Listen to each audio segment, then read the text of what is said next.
본문의 말씀 60절에 있는 말씀, 이 말씀은 어렵도다 라는 제목으로 함께 말씀을 나눕니다. 성경은 하나님의 말씀이죠. 근데 이 말씀은 바로 성령의 감동을 받은 사람들이 하나님의 감동에 따라 기록했다라고 그렇게 말씀하고 있습니다. 그렇기 때문에 성경은 사람의 지식이나 이성으로 풀 수가 없는 책이다 라고 하는 거죠. 그래서 오늘날도 보면 성경을 학문이나 또는 지성으로 풀려는 사람들이 많이 있어서 사람들을 미혹하기도 하고 또 혼란을 야기하는 그런 경우도 많이 있습니다. 요즘은 텔레비전에 잘 안 나옵니다만은 도올 김용옥 선생이 요한복음 강해를 했거든요. 근데 이분이 영어를 좀 잘하시는 분인 것 같아요, 그렇죠? 그래서 이제 영어로 요한복음 강해를 했죠. 근데 이분이 물론 한신대를 나온 신학을 전공한 분입니다만은 이분은 예수를 믿는 분이 아니잖아요. 이분은 늘 예수님은 성자 중에 한 사람이다. 늘 그렇게 예수님이 하나님이라고 인정을 안 해요. 예수님이 그냥 공자나 맹자나 그 중에 한 분, 이렇게 이제 얘기를 하죠.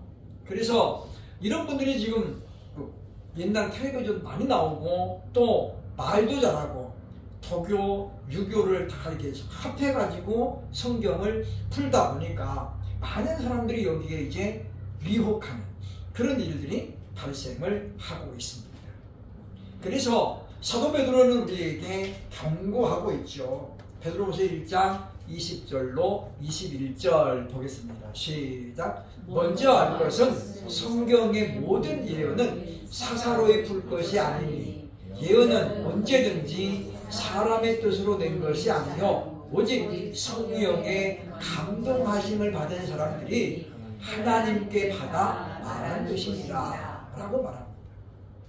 그러니까 하나님의 영으로 성령의 감동을 받은 사람들이 기록했기 때문에 우리 역시 성경을 올바로 해석하려면 성령의 감동을 받아야만이 할 수 있다는 거예요.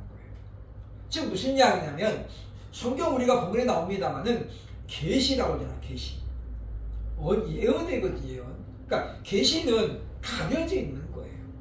그러니까 문자적으로는 무슨 말인지 알아도 우리가 성경을 보면서 문자적으로만 보면 안 된다.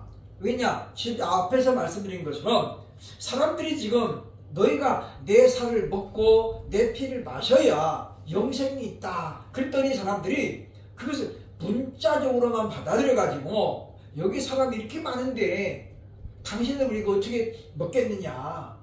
그렇게 이제 문자적으로만 받았다는 거죠. 그래서 우리가 성경은 진리의 말씀인데 그 진리가 감춰져 있다는 거예요. 그래서 계시가 뭐냐면 그것을 공개하는 거죠. 그죠? 공개하다. 베일에 쌓인 것을 치우다. 라는 게 이제 계시라는 말씀인데 그래서 우리가 그것을 누가 하느냐? 성령님이 한다는 거예요. 그러니까 성령의 감동으로 가리워져 있는 것을 성령님이 아니면 못 치우는 거예요.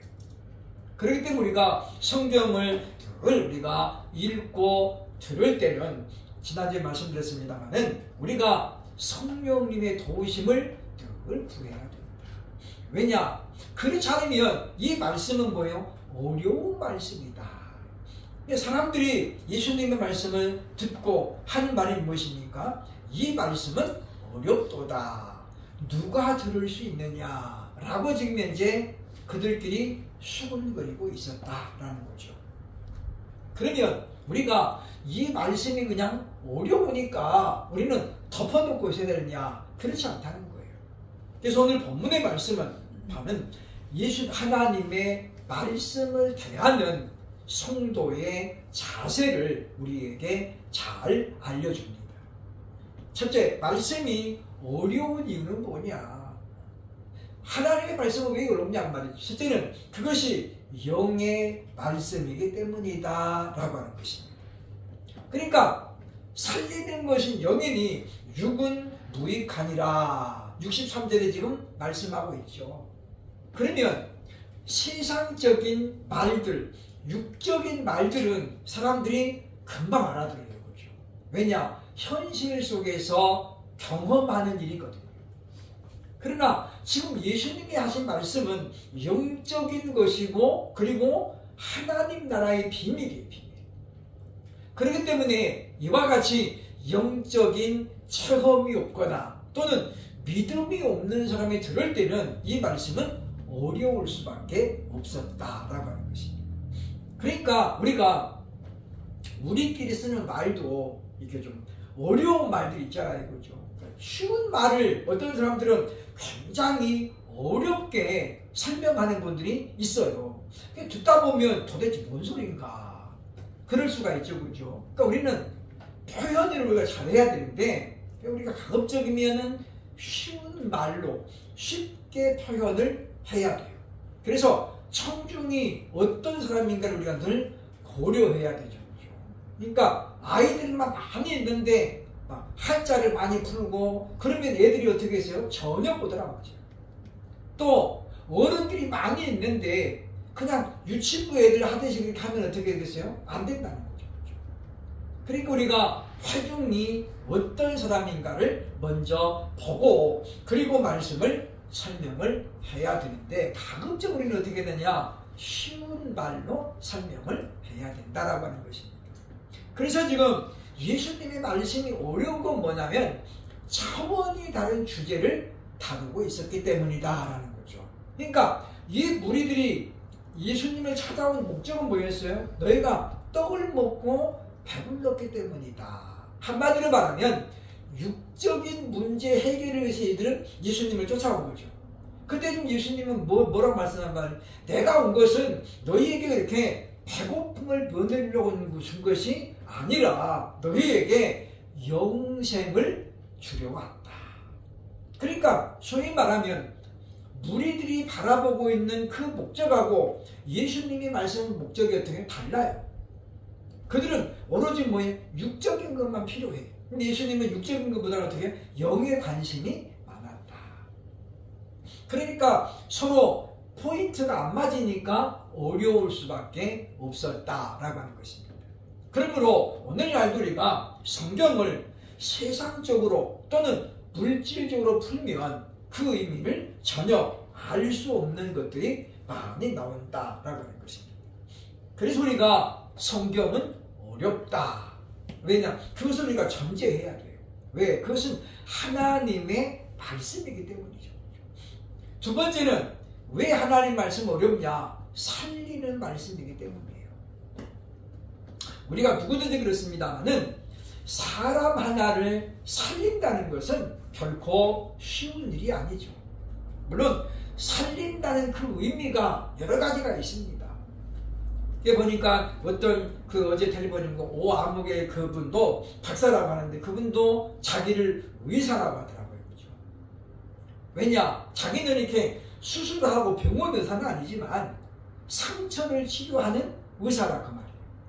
그래서 그를 만나고 해서 가정이 깨질 뻔한 사람들이 다시 회복이 되고 또 자녀 교육에서 실패한 분들이 그분을 통해서 답을 발견해가지고 자녀와 부모의 관계가 회복이 되고 이게 다 뭐냐면 살리는 거예요. 살리는 거예요. 근데 예수님은 지금 뭘 살리는 거예요? 지금 영을 살리는 거예요. 아담과 하와가 선악과를 따먹는 하나님 앞에 범죄를 함으로 말미암아 그때부터 아담의 자손들은 영혼이 어떻게 지금 다 죽어 있는 거예요. 기능이 마비됐다 그 말, 마비됐다. 그래서 에베소서 2장 1절이 뭐라 하잖아요. 우리의 허물로 죽은 우리를, 그러니까 죽었던 우리들이 죽었던. 그러니까 그 말은 뭐냐면 우리가 그냥 완전히 끊어졌다는 것이 아니라 기능이 마비돼가지고 하나님을 알만한 지식이 전혀 없었다 그 말이에요. 그러니까 하나님께서 우리에게 내 이름을 불러주기 전까지는 그리고 하나님이 내게 믿음이라는 선물을 주시기까지는 우리는 하나님을 알 수 없었고 하나님에 대한 관심도 없었고 영에 대한 관심이 없었다 그 말이에요. 그래서 예수를 믿지 않는 사람들은 또는 교회를 다니더라도 믿음이 없는 사람들은 특징이 딱 뚜렷하죠. 그죠? 뭐에만 관심이 있어요? 물질적인 것, 세상적인 것만 관심이 있습니다. 그래서 신앙생활 자체를 하나의 자기 어떤 도구로 이용할 뿐이라는 이용할 뿐이다.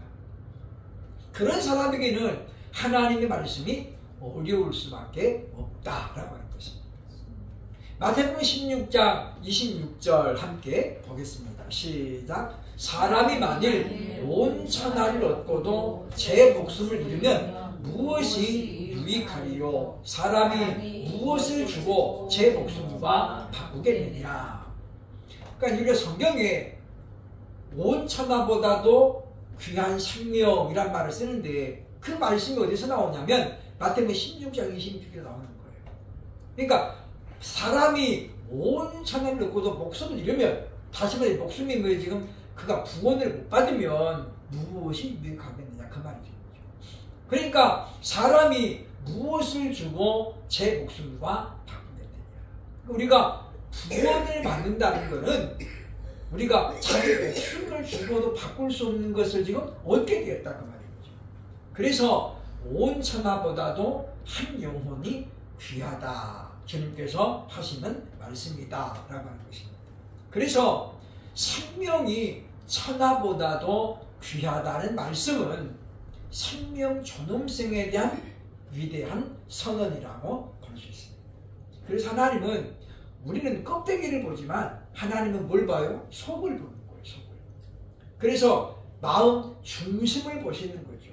그래서 어제도 말씀드렸습니다마는 하나님의 말씀이 살아있고 운동력이 있어서 우리의 심령과 골수를 쪼개고 우리의 마음과 뜻을 하나님이 감찰하신다는 거예요.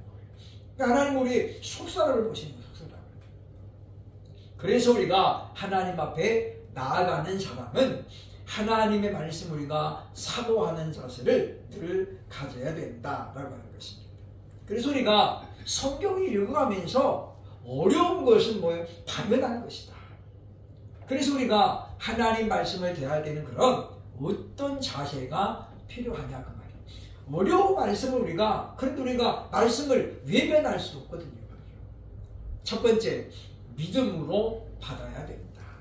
64절 보겠습니다. 시작. 그러나 너희 중에 믿지 아니하는 자들이 있느니라 하시니, 이는 예수께서 믿지 아니하는 자들이 누구며 자기를 팔 자가 누구인지 처음부터 아시느라. 처음부터 알았다. 그죠? 오이다라는 말을 쓰고 있는데, 가룟 유다를 예수님이 제자로 삼으실 때부터 사실은 뭐예요? 유다는 구원받지 못한 사람인 예수님이 알았다는 거예요. 그러면 그걸 알면서 예수님은 왜 유다를 제자로 삼았을까요? 그건 뭐냐면 하나님의 선택을 받지 못한 사람은 아무리 애를 써도 구원에 이르지 못한다는 것을 유다를 통해서 하나님이 보여주시는 거예요. 보여주시는 거예요.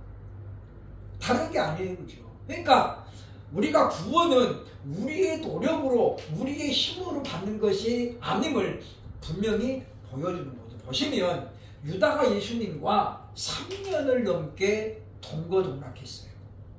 우리는 일주일에 한 번 만나지만 예수님과 유다는 어땠어요? 매일 붙어 다녔어요. 그 기간이 3년이 넘는다. 그러면 3년 동안 사람은 겪어봐야 안다고 그랬잖아요. 그죠? 그 유다는 예수님을 겪으면서 예수님이 누구인지를 이미 어떻게 해요? 경험했어요. 그런데도 불구하고 뭐예요? 예수님을 경험하면서도 유다는 예수님을 뭘로 보는 거예요? 정치적인 왕으로만 생각을 했던 거예요.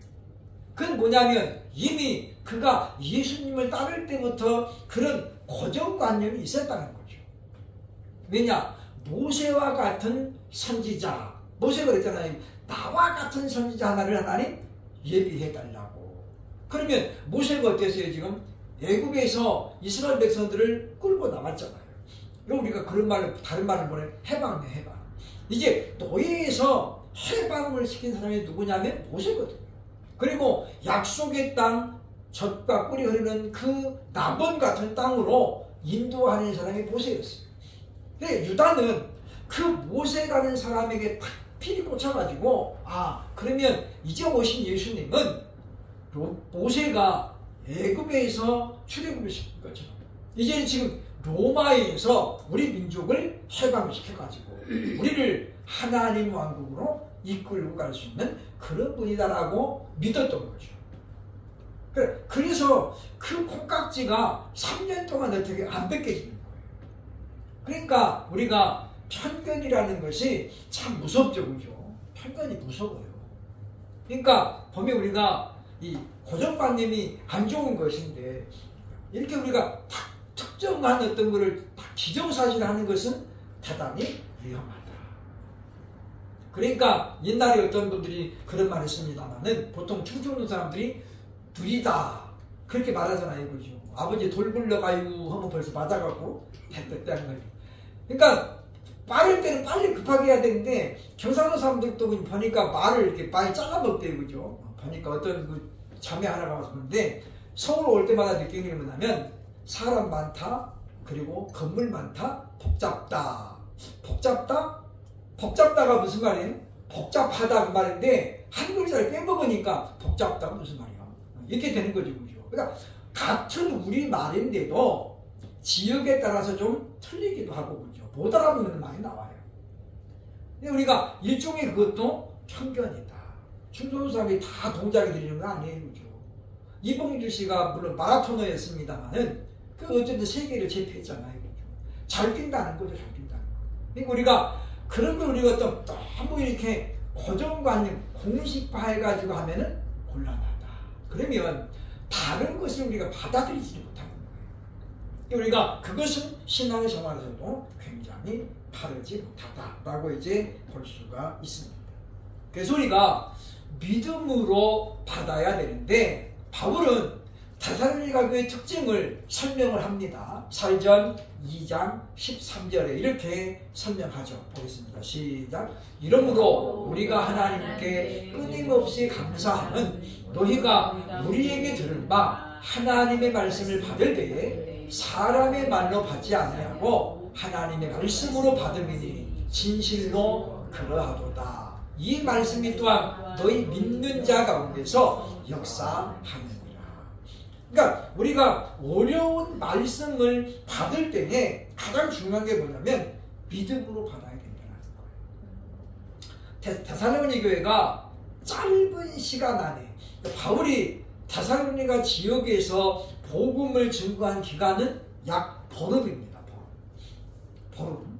그러니까 굉장히 짧은 기간이죠. 그러니까 바울이 그 데살로니를 지나간 거예요. 지나가면서 복음을 15일 정도 머물면서 전하고 그리고 지나갔죠. 그런 다음에 이제 교회가 세워졌어요. 그럼에도 불구하고 그 짧은 기간에도 불구하고 데살로니가 교회가 아가야 온 지역에 소문난 교회가 될 수 있었던 이유는 뭐냐? 다시 말하면 건강한 교회로 세워질 수 있었던 비결이 뭐냐면 바로 말씀을 들을 때 그들이 하나님의 말씀으로 들었다는 거예요. 그래서 하나님의 말씀으로 받음이니 진실로 그러하도다. 그 말은 다시 말하면 전하는 사람들이 하나님의 말씀을 그대로 전했다 그 말이에요. 오늘날처럼 그냥 쓸데없는 이야기 많이 하는 게 아니고 정말 하나님이 주신 말씀만 전했기 때문에 하나님의 말씀으로 받았더라. 그래서 그들은 이성이나 지식으로 말씀을 듣지 않았다라고 하는 것입니다. 그러니까 우리도 마찬가지입니다. 하나님의 우리가 믿음을 가지고 들어야 해요. 오늘 이 말은 저 사람이 하는 게 아니라 하나님이 지금 저분을 통해서 우리에게 이 말씀을 하시는구나 라고 들어야 말씀에 대한 권위도 생기고 그 말씀에 대한 올바른 순종도 생긴다라고 하는 거예요. 두 번째, 하나님의 인도하심을 우리가 받아야죠. 왜냐? 아까도 얘기했지만 성경은 성령의 감동하심으로 기록되어 있어요. 그래서 우리가 하나님의 도우심이 반드시 필요하죠. 65절 다시 한번 봅니다. 또 이르시되 그러므로 전에 너희에게 말하기를 내 아버지께서 오게 하여 주지 아니하시면 누구든지 내게 올 수 없다 하였노라. 이 말은 누구든지 내게 올 수 없다, 이 말은 지금 예수님 앞에 나오는 것조차도 하나님의 도우심이 필요하다라는 것이고, 또 와가지고 지금 어떻게 해요? 말씀을 듣고 그 말씀을 믿을 수 있는 것은 하나님의 도우심이 없이는 불가능하다, 그 말이에요. 그러니까 많은 무리들이 지금 믿음 없이 예수님을 쫓아왔죠, 그죠? 그렇기 때문에 그들은 많은 이적을 경험하고 하나님 예수님을 경험했지만은, 그러나 마지막 어떻게 다 십자가에 못 박으라 외치는 무리가 돼버리는 거예요. 그러니까 지금도 마찬가지입니다. 그러니까 우리가 교회를 핍박하는 사람은 교회를 전혀 모르는 사람이 아니에요. 좀 아는 사람이 교회를 핍박하게 됩니다. 그러니까 보면 우리가 그렇기 때문에 외부의 적보다도 내부의 적이 더 무서운 거예요. 그죠? 그러니까 성을 지키는데 외부의 적은 잘 막으면 돼요. 근데 내부에서 적이 생기면 어떻게 해요? 성문을 열어둬 버리잖아요. 그러면 뭐 해보라만 하시는 거예요. 마찬가지입니다. 개소리들도 이와 같이 우리가 외부의 어떤 도전보다도 내부의 도전을 염려해야 된다라는 것입니다. 그래서 우리가 하나님께서 우리를 도와주셔야만이 우리가 말씀을 알아들을 수 있다, 그 말이죠. 그래서 하나님께 선택을 받은 사람은 동시에 믿음을 선물로 받기 때문에 말씀을 믿음 없이, 의심 없이 받아들이게 된다는 거죠. 그러므로 믿음이 없는 사람은 믿음을 달라고 기도해야죠. 하나님 저에게 정금 같은 믿음을 주옵소서. 순금 같은 믿음. 그래서 어떤 경우에도 가치가 변함이 없는 것. 믿음은 그래야 되는 거죠. 믿음은 자꾸 요동하면 안 돼요. 그래서 우리가 정금 같은 믿음을 달라고 기도해야 되겠다. 왜냐? 하나님은 사모하는 영혼을 외면하지 않으시기 때문이다라는 거죠. 그래서 요한일서 5장 14절 우리가 왜 기도해야 되는가를 말씀하고 봅니다. 시작. 그를 향하여 우리가 가진 바 담대함이 이것이니 그의 뜻대로 무엇을 구하면 들으십니다. 핵심이 뭐예요? 그의 뜻대로 구해야 된다. 그러니까 우리가 우리 어떤 육신적인 욕망을 채우려고 기도하는 것은 때를 써도 하나님이 안 들어주시는 거예요. 왜냐? 그것을 들어주면 그 사람의 영혼이 어떻게 돼요? 망해요. 죽는다, 그 말이에요. 그러니까 아이들이 요구한다고 해서 부모님 다 주는 건 아니잖아요. 그렇죠? 어떤 경우는 절대 안 되는 경우도 있죠. 왜? 그거를 주면 이 아이가 그거를 감당을 못하기 때문에 문제가 생길 수 있다라고 판단이 될 때는 때를 써도 어떻게 해요? 안 주는 거예요. 맞죠? 마찬가지예요. 제가 지난번에도 한번 이야기를 했습니다만은 오늘날 한국 교회의 성도들은 하나님의 뜻을 구하는 것보다도 자기 뜻을 관철하려는 기도가 너무 많다는 거예요. 금식도 철야도 가만히 보면 자기 요구를 들어달라고 때를 쓰는 거예요. 때를 쓰는 거예요. 그것이 하나님의 뜻인지 아닌지는 관심도 없어요. 그냥 하나님 달라고 그냥 그렇게 막 애를 쓰죠. 그죠? 그게 잘못된 거예요. 그러니까 하나님께서 그런 기도를 들으시면 어떻게 했어요? 마음이 아플 수밖에 없죠. 왜냐? 하나님의 뜻이 아닌데. 자기는 막 금식하면서 매달리고 막 그러잖아요. 그죠? 하나님 볼 때 얼마나 안타깝겠어요. 우리는 그래서 우리가 중요한 기도일수록 하나님의 뜻이 어딘지를 먼저 물어야죠. 그죠? 하나님 이거 제가 해야 할까요? 말아야 될까요? 하면 어떻게 할까요? 우리가 이렇게 하나님의 뜻을 구하는 기도를 해야지 내가 정해놓고 하나님 이거 안 들어주면 저 죽습니다 막 이렇게 하면은 안 된다 그 말이에요. 그러니까 많은 사람들이 금식을 하고 나서도 실패하는 이유는 뭐냐면 그렇게 해서 자기 때를 쓰기 때문에 그러는 거예요.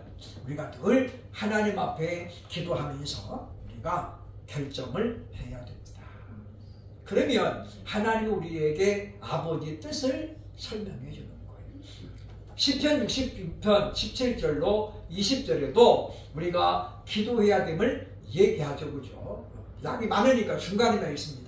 보면 그러나 하나님이 실로 들으셨으며 내 기도 소리에 귀를 기울이셨도다.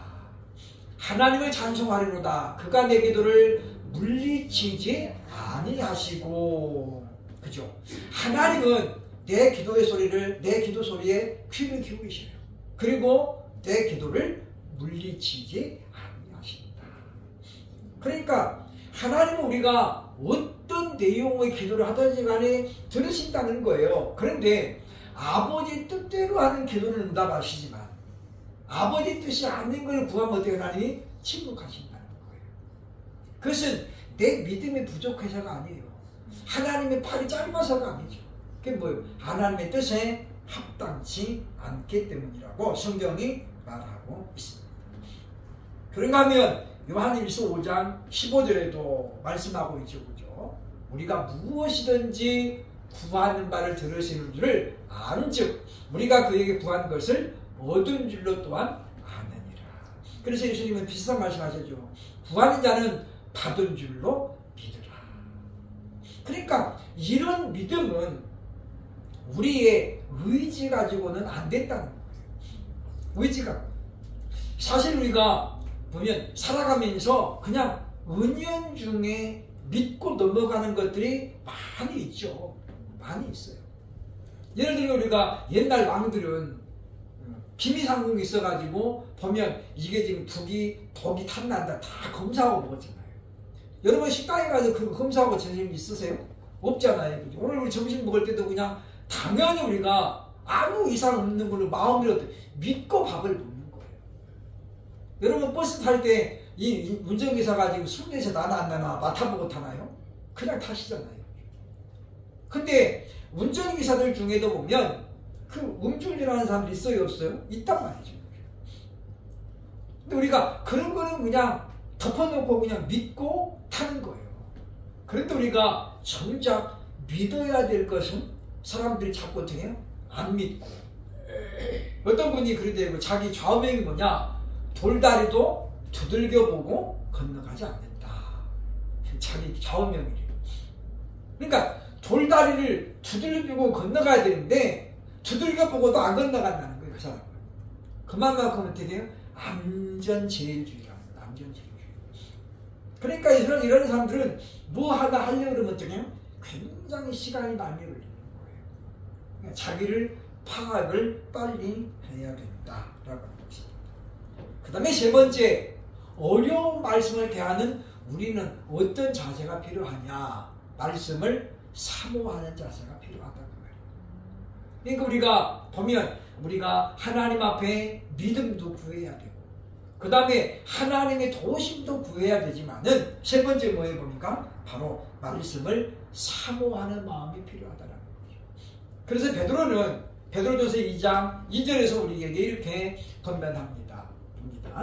갓난 아이들 같이 순전하고 신령한 저들 사모하라. 이는 그로 말미암아 너희로 구원에 이르도록 자라게 하여 함이라. 성경을 기록한 사람들은 여러 명이 있는데 그 성경의 내용이 통일성이 있다는 거죠.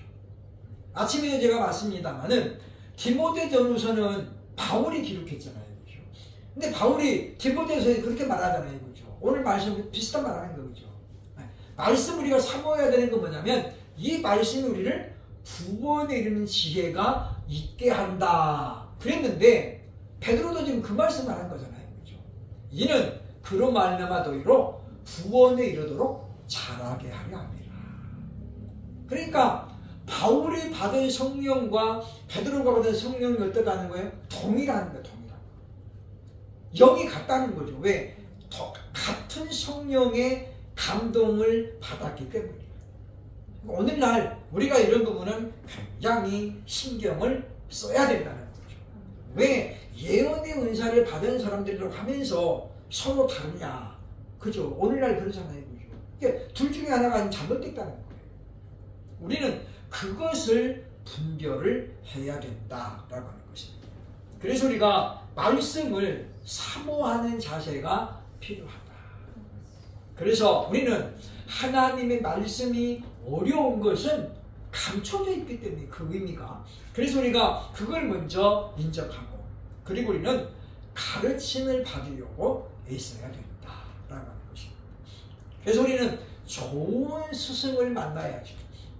또 우리가 늘 하나님 앞에 기도하면서 성령께서 우리의 말씀의 눈을 띄우게 해달라고, 귀를 열어달라고 기도해야 된다라고 하는 것입니다. 길손주 목사님은 한국교회에 참 큰 영향을 끼치신 분이죠. 그죠? 근데 이분이 보면 이게 독립운동 하다가 감옥에 갔잖아요. 그죠? 근데 이분이 감옥에 가서 뭐였냐면 요한계시록을 어마어마하게 읽었대요. 이게 요한계시록을 망독을 했다고요. 망독을. 제가 이제 계시록을 저도 한 1200독 했었거든요. 매일 하루에 한 통씩. 그러니까 성경 계시록을 읽는데 이제 오래되니까 40분 걸려요. 계시록 1도 가는데 40분씩 걸리면 하루 종일 하면은 10시간 만에 읽으면 거죠. 얼마나 읽겠어요. 그죠? 근데 이 길손주 목사님 그거 가지고 망독을 했다니까 대단한 거죠. 그러니까 이분이 옥중에서 나와가지고 뭐예요? 한국이 살려면 기도해야 된다. 그래서 새벽 예배를 시작하는 거예요. 새벽 예배. 그래서 한국의 잠자는 영혼들을 깨우는 거죠. 그래서 어떤 사람들은 누가 새벽 예배를 해놔가지고 이렇게 힘들게 하냐.